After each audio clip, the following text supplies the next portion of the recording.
আমাদের, আসাম আমাদের, মিজোরাম আমাদের, সমগ্র পূর্বাঞ্চল নিয়ে নতুন বাংলাদেশের সীমানা হবে ইনশাআল্লাহ।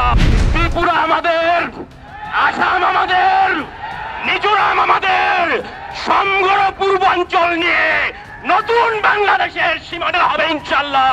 ত্রিপুরা আমাদের, আসাম আমাদের, মিজোরাম আমাদের, সমগ্র পূর্বাঞ্চল নিয়ে नतून बांग्लादेशेर सीमाना हवे इंशाअल्लाह। आज हम अपने बंगाली भाइयों को जवाब देते हैं, उन्हें बताते हैं कि भाई ये पाकिस्तान तुम्हारा है, इस पाकिस्तान का जो एटम बम है ना वो भी तुम्हारा है। आए जुर्रत करे कोई आंख उठाकर बांग्लादेश की तरफ देखने की, उसकी आंखें निकाल देंगे। आए कोई हाथ उठाए और बांग्लादेश की तरफ हाथ उठाने की कोशिश करे, उसका बाजू तोड़ देंगे हम इंशाअल्लाह अल्लाह के फजलो करम से। मैं आपको एक मुल्क का नाम नहीं लेता, खड़े हैं बांग्लादेश, बांग्लादेश, बांग्लादेश। পান্ডাগুলোকে ওইভাবে কোপানো, এখন অস্ত্র হাতে নিতে হবে, সময় এসে গেছে গা। এটা আমরা বুঝতেছি না, সময় চলে যাচ্ছে কিন্তু আমরা এটা বুঝতেছি না। আমি স্পষ্ট দেখতে পাচ্ছি বাংলাদেশে এখন সবচেয়ে বড় বিপর্যয়কারী হচ্ছে ইসকন।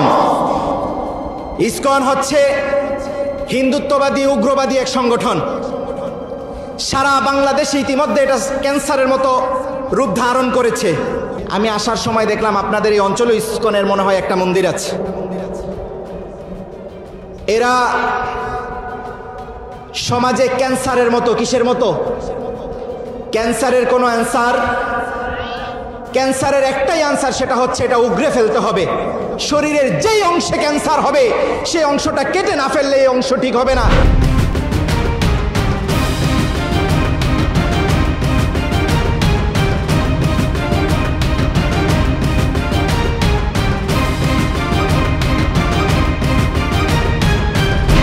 এতগুলা ছেলে পেলে আমাকে মারলো, মাথা ফাটাইলো, হাত পা ভেঙে দিল, এই পিছনে রড দিয়ে বাইরাইলো।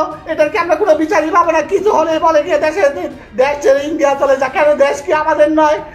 দেশের জন্য কি আমার বাপ দাদা যুদ্ধ করেনি?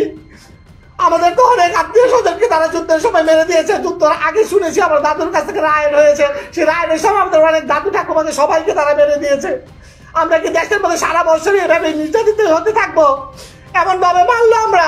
আমারে মনে করেন আমার মোবাইল নিয়ে গেছে, কি নিয়ে গেছে, 10-15টা ছেলে পেলে মিলে আমাকে মারছে। আমাকে যদি মানুষজন বাইরে থেকে না আসতো আমাকে তারা মেরেই দিত, একদমই মেরে দিত। দেখেন এই যে টিস্যু, রক্তের টিস্যু গুলা, ঠিক আছে?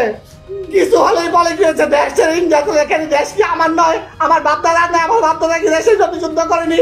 আজ বাংলাদেশের নাজুক পরিস্থিতি থেকে আমি দেশের বিরুদ্ধে অবশ্যই কিছু বলতে চাচ্ছি না, শুধু বিচার চাচ্ছি। আমরা যেন ন্যায় বিচার পাই, আমরা যেন শুধু ন্যায় বিচার পাই। এই রক্ত মাখা টিস্যু যেন ন্যায় বিচার পায়, রক্ত মাখা টিস্যু যেন ন্যায় বিচার পায়।